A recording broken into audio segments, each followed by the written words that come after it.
All right. Welcome back, everyone. Ready for another deep dive. Today, we're looking at something that's been absolutely exploding lately, the electric vehicle market. And we have a ton of research to go through. Yeah, it should be an interesting one. It looks fascinating. I especially want to dig into what we found about BYD. Oh, yeah, that's a big one. A Chinese company, Yeah, And they're not just going toe-to-toe with Tesla. right. They're actually outselling them now in battery electric vehicles. Whoa, wait. Outselling Tesla? That's going to be huge.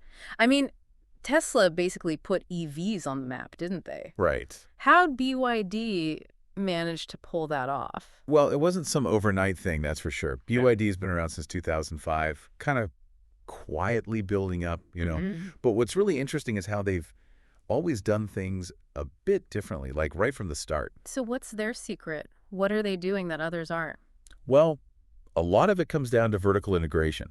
They control almost every single part of their production process. From the raw materials to the batteries, even to recycling, they do it all in-house. Hmm. That sounds super efficient, but doesn't that also make them vulnerable? Like, what if a specific technology they're using suddenly becomes outdated? That's a good point, for sure. It's a Yeah. risk, right? Yeah. But so far, they've been really good at adapting. I mean, don't forget, they were one of the very first to release a fully electric car way back in 2009. Oh, wow. Yeah. And just recently, they blew everyone's minds by releasing an EV that costs under $5,000. What? Under $5,000? How is that even possible? Are they even making a profit? And what does that do to all their competition? Yeah, big questions, right? It definitely puts pressure on companies like Tesla, who have Mhm. mostly focused on the, higher end market, the Hmm. luxury stuff. And then there's the European companies like Volkswagen, Stellantis. Right. They're already having a tough time keeping up in the EV race. Aren't they kind of struggling to adapt to all these changes? Absolutely. It's like they're caught between this rock and hard place. Hmm. On one hand, they have to invest a ton of money to catch up to companies like BYD and Tesla. Right. But at the same time, sales of their regular gas-powered cars are dropping, Mm. which is hitting their profits pretty hard. So they're being squeezed from both sides. Exactly. Yeah. It's a real shakeup of the whole industry. Mm. And it makes you wonder, like, what's this going to mean for the entire car market in the long term? Yeah. And what does BYD's success tell us about how power and innovation are shifting around the world? Wow. I mean, it's obvious the EV market is changing incredibly fast, and BYD is a big part of that. Yeah. But this whole vertical integration thing, that's what really fascinates me. It seems like that gives them a huge advantage.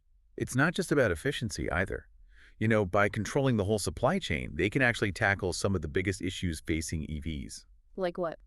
Well, things like making sure they have enough of those important minerals they need for batteries Oh, right. and dealing with the environmental impact of making and getting rid of batteries. So could this change everything, not just for BYD, but for the whole EV industry? Potentially, yeah. We could be talking about a totally new way of designing, making, and even recycling electric cars. It's a whole new system. Yeah, exactly. And it's amazing to see how BYD went from kind of being the underdog Right. to setting the pace for everybody else. Okay, but let's get back to Tesla for a minute. I mean, they were the EV leader for years. How are they reacting to this challenge from BYD? Well, it's pretty clear they're feeling the pressure.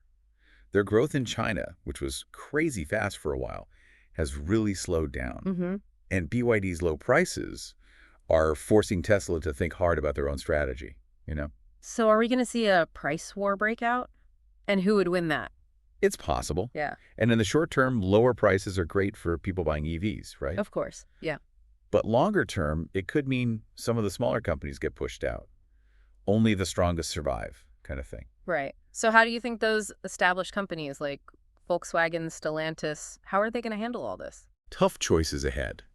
They could try to compete on price, Yeah. but that would mean cutting costs a lot. Yeah. Or they could focus on standing out, like by focusing on performance, luxury, brand image, that kind of thing. Yeah. But either way, they got to move fast. That window of opportunity is closing. So the EV market's in total chaos right now. Yeah, totally. But what I really want to understand is what this means for the future of, transportation in general. That's the big question, isn't it? Yeah. It's not just about the cars themselves. It's this whole ecosystem, Yeah. charging stations, battery tech, government rules, how people behave, it all ties together. Yeah. And it's all going to shape how we get around in the future. So it's way bigger than just switching from gas to electric cars. It's about rethinking how we move around in the world completely. Exactly. It's happening right in front of us. And that's what's so exciting, right? Yeah. BYD's vertical integration is like a miniature version of this whole transformation. It's like they're not just making cars, they're building a whole new system. Absolutely. And that's what sets them apart, you know? Yeah. They're not just reacting to the market. They're shaping it. And it's not just about technology, it's about having a vision for the future and knowing how to make that vision happen. That's what makes BYD so interesting. They're not afraid to shake things up and push the limits of what's possible. Yeah.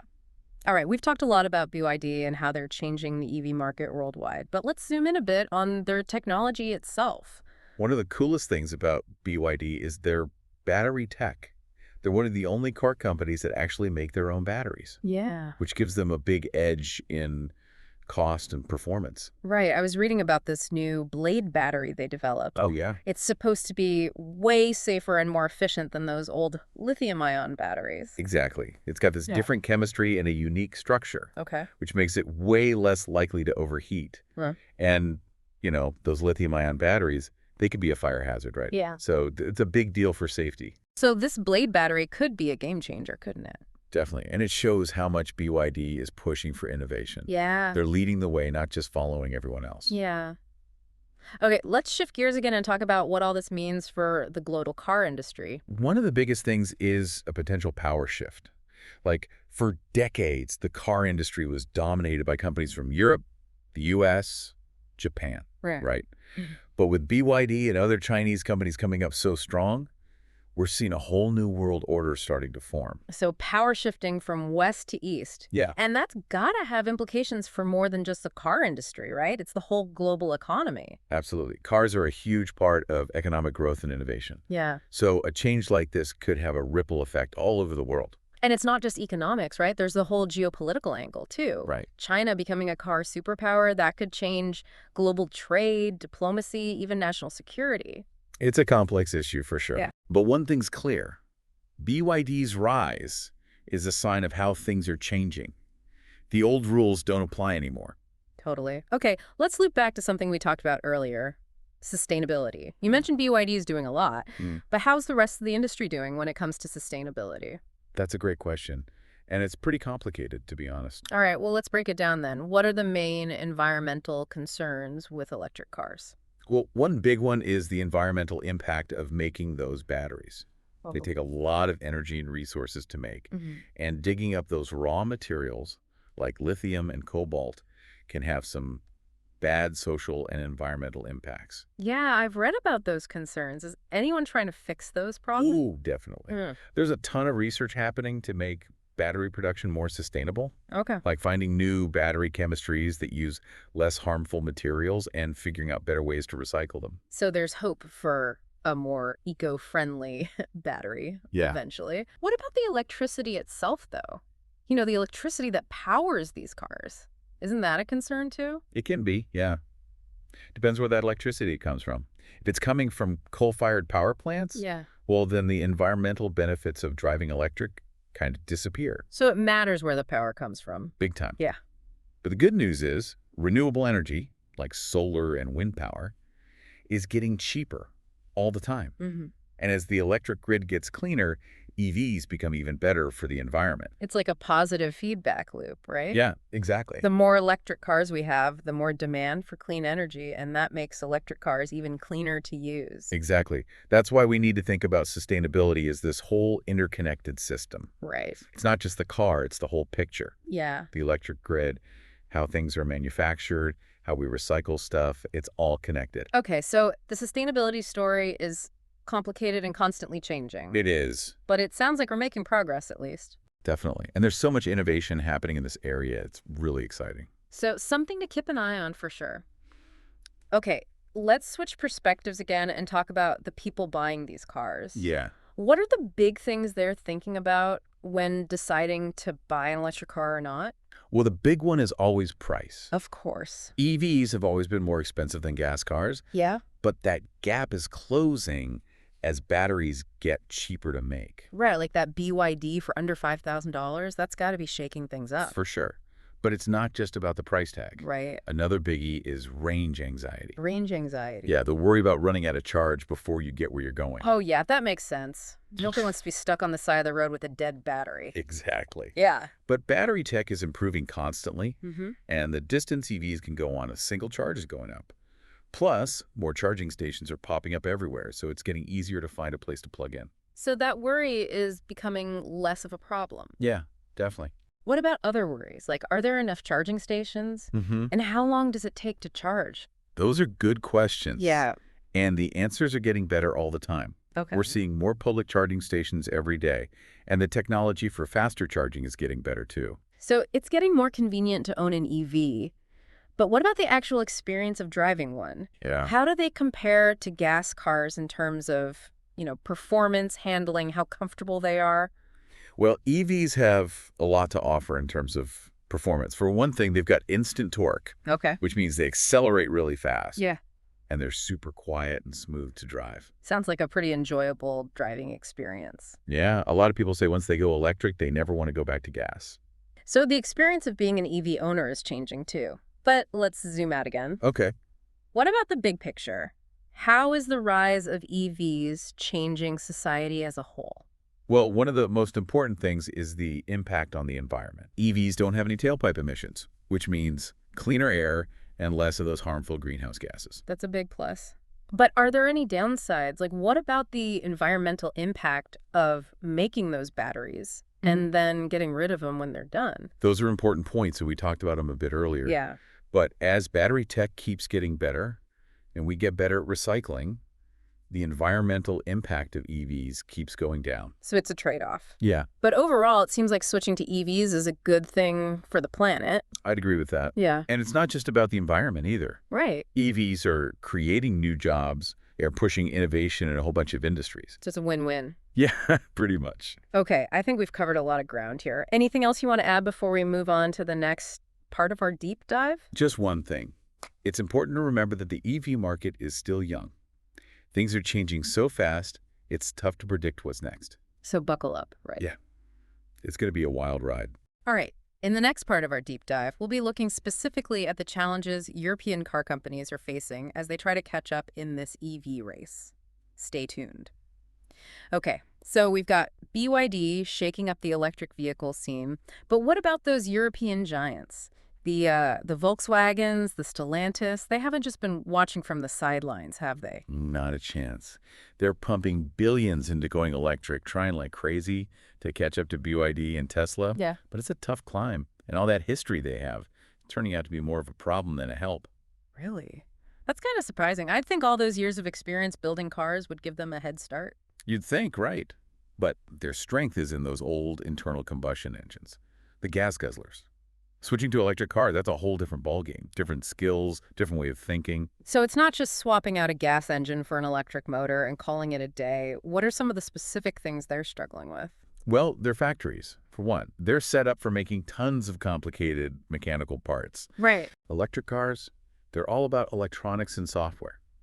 Totally different manufacturing game. So they have to retool their factories, retrain their workers, basically reinvent themselves on the fly. Exactly. And they've got all these legacy costs like pensions, union contracts, all that stuff.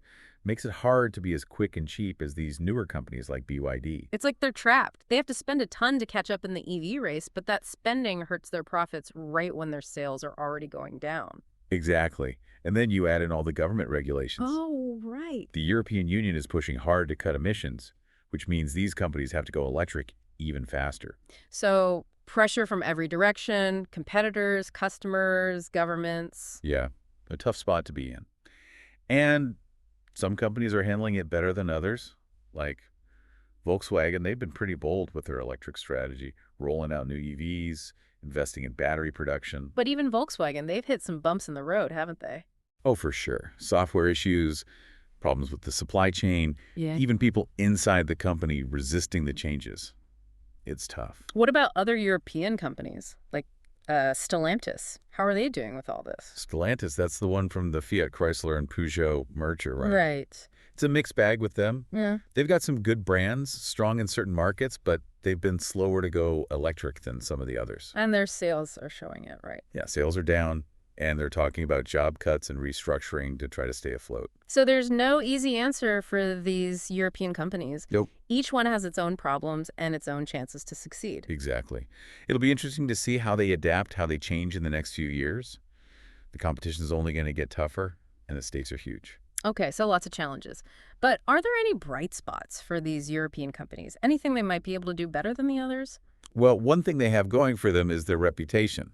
European cars, they've always been known for quality, craftsmanship, engineering. Hmm.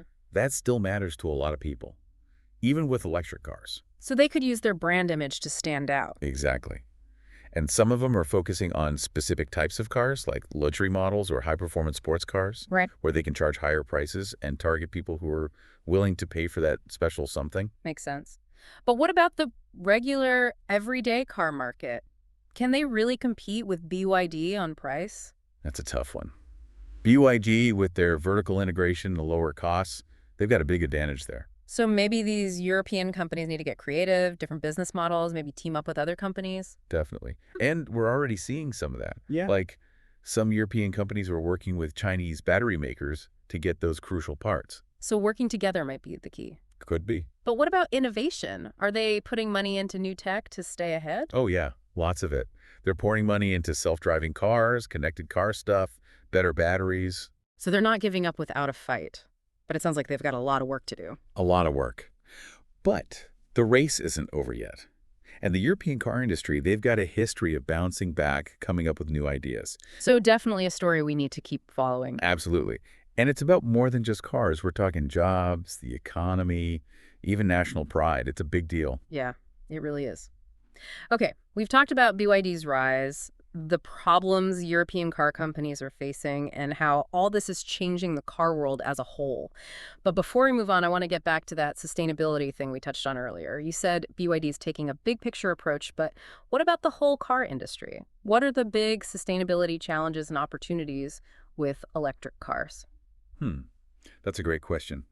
And it's a complicated one with a lot of different angles. We've talked about how the EV market is shifting, all the big changes happening. Yeah.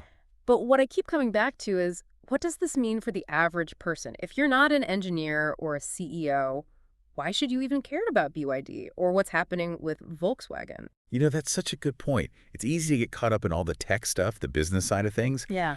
But this is going to affect everyone, really. Think Yeah. about it. How we get around, it shapes everything. Our cities, our jobs, how we spend our free time, even our sense of freedom. So we're not just talking about a different kind of car. We're talking about potentially changing how we live, how we experience the world. Exactly. And the choices we make now as consumers, voters, even investors, they all matter. They're shaping what that future will look like. Okay, so let's say someone's listening to this and they're like, all right, I get it. EVs are a big deal, but what can I actually do about it? Well, first thing, stay informed. This EV world is changing so fast, so keep reading, keep listening, keep asking questions. The more you understand about the tech, the market, the rules, the better choices you can make. Makes sense. Knowledge is power, right? But beyond just reading up on stuff, are there actual things listeners can do to be part of this change? Absolutely. If you're thinking about a new car, seriously, consider electric. The tech has come so far. There's probably an EV out there that fits your needs and your budget. Yeah. And you might be surprised by the tax breaks and incentives for EV buyers these days. No, right. Lots of places are really pushing them. And even if you're not ready to buy an EV yet, there are still ways to support this shift, like pushing for policies that support sustainable transportation, investing in charging stations, things like that. Exactly. And those everyday choices you make, they add up too. Support businesses that are trying to be sustainable. Take public transport or carpool. Every little bit helps. So it's not all or nothing, it's a spectrum. Right. But let's get back to the car market itself. We've talked about BYD, Tesla. But what about those European car companies? Do they still have a place in this new electric world? Definitely, yeah. They've got so much engineering know-how, those strong brands, and they're all over the globe. But they got to adapt and fast if they want to keep up. So it's not too late for them. Not at all. But they need to be open to change. question their old ways of doing things, maybe even work with some of these new companies popping up. It's almost like they need some of that BYD attitude, that willingness to shake things up, push the boundaries. Yeah, a bit of that wouldn't hurt. But they got to do it without losing what makes them unique, their own strengths. It's a tough balance to strike. It is. But the companies that can pull it off, those are the ones that'll be around for the long haul. And the ones that don't change, they might just become history. Wow. Okay, I think we've covered a ton today. We've gone from this one Chinese company to the struggles of these big European players, all the way to how this affects everyday people. It's been a journey, for sure. It has. But before we finish up, I want to leave our listeners with one last thought. This isn't just about cars. It's about the future of how we get around. It's about making transportation sustainable, efficient, and something everyone can access. A future worth working towards.